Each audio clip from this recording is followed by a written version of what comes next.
In their encampments, Boko Haram soldiers, many mere boys, trained for warfare and played like children. The media characterizes Boko Haram as madmen, as crazy, as psychopaths. But what we can see in the footage of the foot soldiers is that in many respects, they go around their daily business just like kids in any other part of the world. We also see them receiving pep talks before battle, where they're told some of you are going to die and some soldiers are going to die. The difference is the soldiers aren't going to go to paradise and you are. And this goes to show that ideology plays a very important part of motivating them to engage in acts of killing.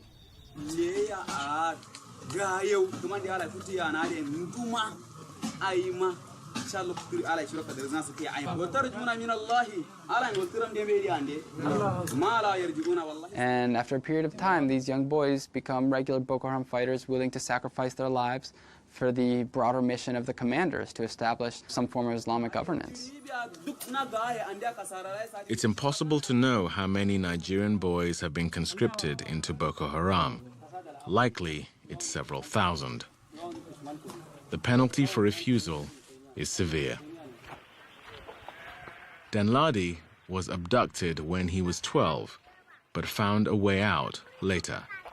Shown the Boko Haram video footage, he recognized some commanders and recounted how boys were forced to fight.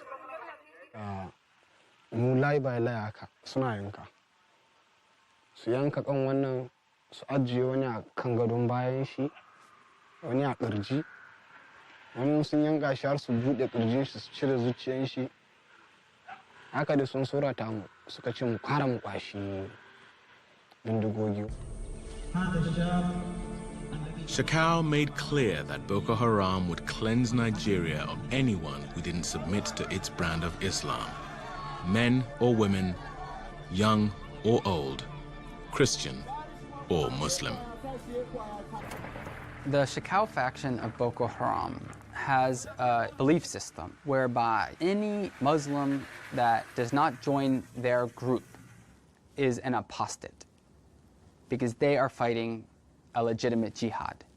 And therefore, the idea that a Muslim would get killed in a Boko Haram attack, either because they're targeted or because it's collateral damage, is really not something that the Shekau faction worries about, because their penalty for not joining the group and being apostates is death anyway.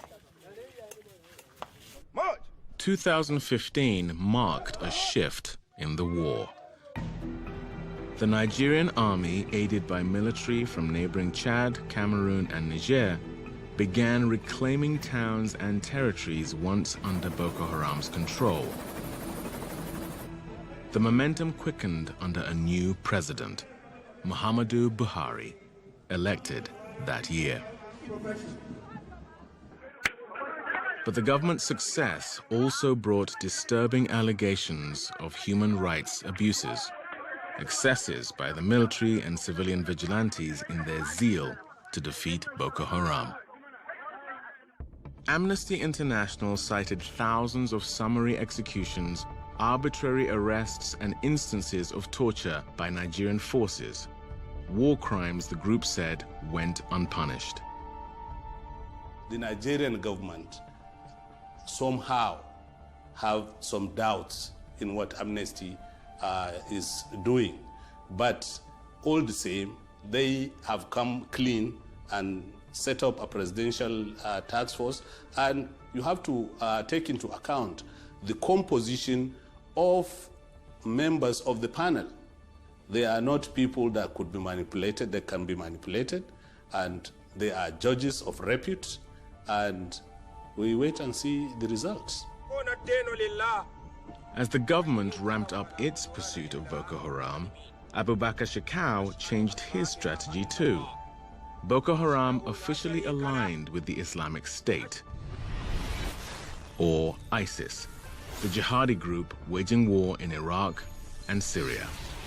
Shekau in 2015 formally pledged allegiance to ISIS, and ISIS responded to this. Some see this as because this coincided with the time when Boko Haram was coming under increasing pressure from the Nigerian military. It was being pushed back. After this, you had the Pledge of Allegiance to ISIS. So it's read as actually this is something of a desperate move on the part of Boko Haram. Boko Haram could claim affiliation with the largest jihadi group in the world. It began using Islam